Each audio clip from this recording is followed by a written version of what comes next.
Hey guys, welcome back to another build video. And in this one I wanted to show you a build that is one of my favorite ways to use the turmoil knee pads, and that's in solo legendary missions. I like using them in legendary because it allows you to stay in a safe spot and take out enemies and their equipment without actually having to shoot at them. Like if you have multiple chungas or mini tanks out in the open, you can wipe out a good chunk of the room just by shooting at those who generally just stand out in the open. Now, if you haven't heard, the devs have changed the Summer Swarm event so that now if you reach level 150 in the pass, you'll automatically receive the Turmoil knee pads on September 12th. So at the time of posting this video, if you want them and don't have them, you've got about a week left to get to level 150 in the season pass. So now in this video I'll show you two variations of the build that essentially do the same thing and have similar power, but with a few gear swaps in case you don't have one or the other. It's based on one of my favorite weapon abilities of all time, which is infinite ammo with no reloads. So with that, let's take a look. So the concept of infinite ammo no reloads is something that I've just always enjoyed, and it stems back to my younger days of just playing the crap out of Perfect Dark on the N64. I remember running missions to try and unlock cheat codes, and infinite ammo no reloads was always my favorite. So while it may not be the most powerful thing out there, this just brings me back to those days and I just love using it. So for this first variation, this is Tinkerer, Striker, and Turmoil. So let's look at the Turmoil first. It's a piece of Cheska. This gives 8% crit chance. This has weapon damage, crit chance, and crit damage. And I believe what the devs said is that when this drops, it will drop God rolled just like this, because this is the way we were given them on April 1st. And this has the talent Bewildered. So when dealing weapon damage to an enemy, 50% of the damage will be dealt to another enemy within 30 meters instead. So something that's great about this is that it also hits enemy equipment too. So if you shoot enemies, it'll knock the drones out of the air and also destroy the healing boxes they put on the ground as well. It also interrupts grenadiers, so it keeps them from spamming grenades at you. Then it also works vice versa too. Say they have a healing drone up in the air, you can shoot that and it'll take out enemies that are hiding behind cover too. So overall, super great, and I love using them on Legendary. Then I'm using the Tinkerer mask. This has weapon damage, crit damage, and a crit chance mod on here. And this has the talent Abridged, which allows you to have your primary weapon have both talents. Then for the Striker gear, pretty self-explanatory. Weapon handling, rate of fire, and weapon damage. So my backpack has weapon damage, and a crit damage mod on here. And this has the talent Risk Management, which increases Striker's gamble from 0.65 to 0.9. Then for the gloves, I have weapon damage, crit damage. For the chest, I rolled one armor core just for a little extra tankiness, just so I don't get completely annihilated if I get hit by a grenade. And then I have crit damage and a crit damage mod on here, and this has the talent Press the Advantage, which increases Striker gamble from 100 stacks to 200 stacks. And for the holster, I have weapon damage, crit damage. Then for the weapons, I'm using a GR9, and the secondary you can use whatever you want, just using it for the talent. So for the GR9, mine has 15 expertise in here. This has LMG damage, damage targets out of cover, and crit chance. And then I rolled the talent Killer on here. For the mods, this has crit chance, which you can't change. I'm using the large pouch plus 50 rounds, which you need to use Gunner to use this. Crit chance and crit chance. And in the gameplay, I was actually using this large suppressor for the 30% accuracy, because I'm a dum-dum and realized that I didn't need this because I'm using steady-handed. So I would go with crit chance or crit damage here, but if you notice in the gameplay that I'm using a suppressor, that is why. So for the secondary, I'm using steady-handed. So hits grant a stack of 1% accuracy and stability, and at 100 stacks, consume them to refill the magazine. So this talent doesn't give you actual infinite ammo, no reloads. It just essentially gives you infinite ammo, no reloads. So after you land 100 shots, it consumes the stacks and refills the magazine. So if we look at the GR9, I have a 250 round magazine. So 100 stacks divided by 250 rounds is 40% accuracy. So as long as you have 40% accuracy, you'll never have to reload this weapon. So in actual gameplay, you'll have to reload occasionally, but it shouldn't be too often.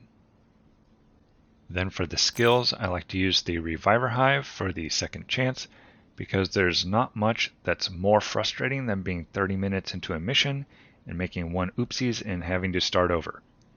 So I have the basic Reviver Hive, it's tier 0 with no mods. Then for the second skill, I'm using Fortified Smart Cover, and I'm using this for a little extra tankiness, this 65% bonus armor. Since I'm using an LMG, this lets you sit behind cover and take more hits while you just spray. So mine is tier 0. I have 15 expertise in here, which gives me an additional 15% bonus armor. I have a duration mod and a 4% damage to targets at a cover mod. So on Legendary, if you play a little bit more safe like I do, there's several rooms on missions like Capitol Building and the District Union where you're sitting back a little bit in a doorway with not a great angle, so you can't use smart cover. And in those types of rooms, I switched the smart cover to the fixer drone. So if we come up and look at the stats, I'm sitting at 60% crit chance, which I think I'm actually at 60.5.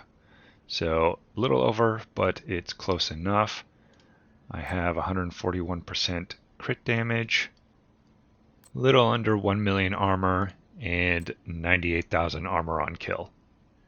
Then last is the specialization. I'm using Gunner, mainly for this 10% armor on kill, and then this large pouch attachment, which gives the plus 50 rounds.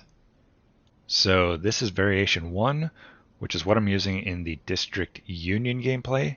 And this build right here, I actually made a modifier off personal best run on that mission.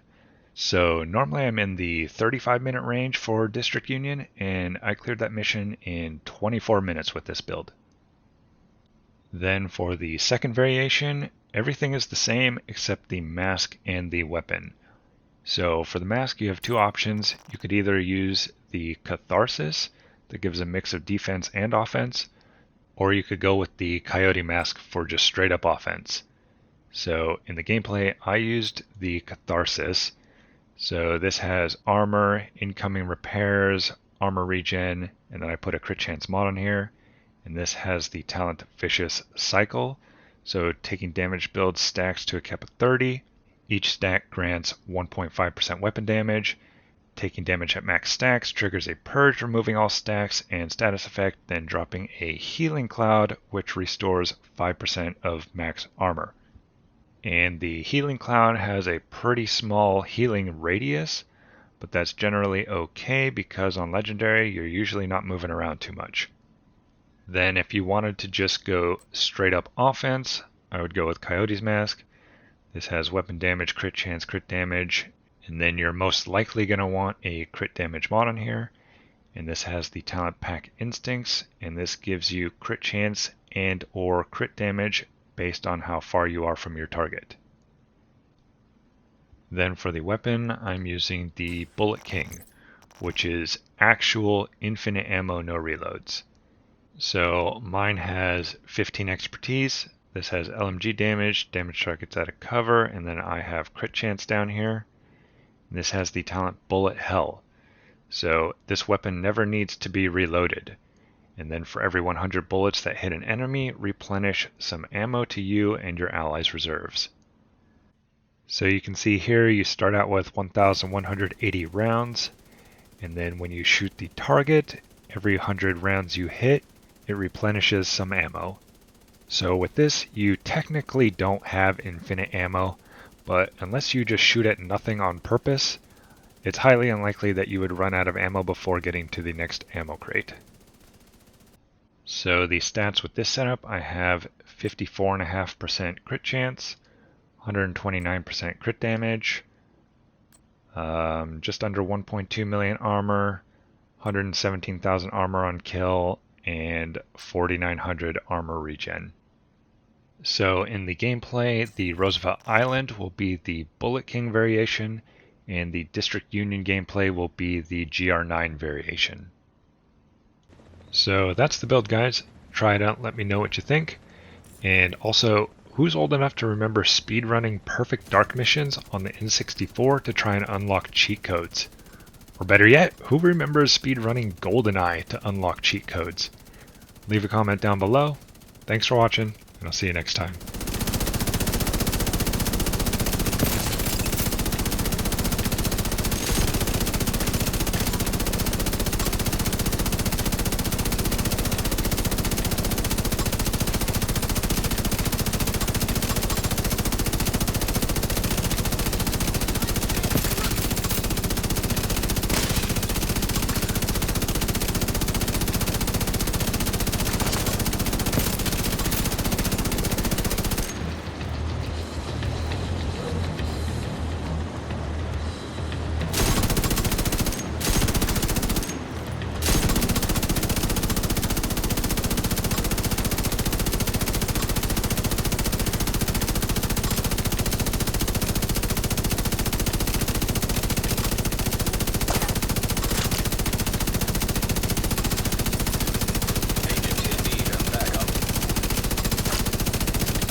Serious trauma detected.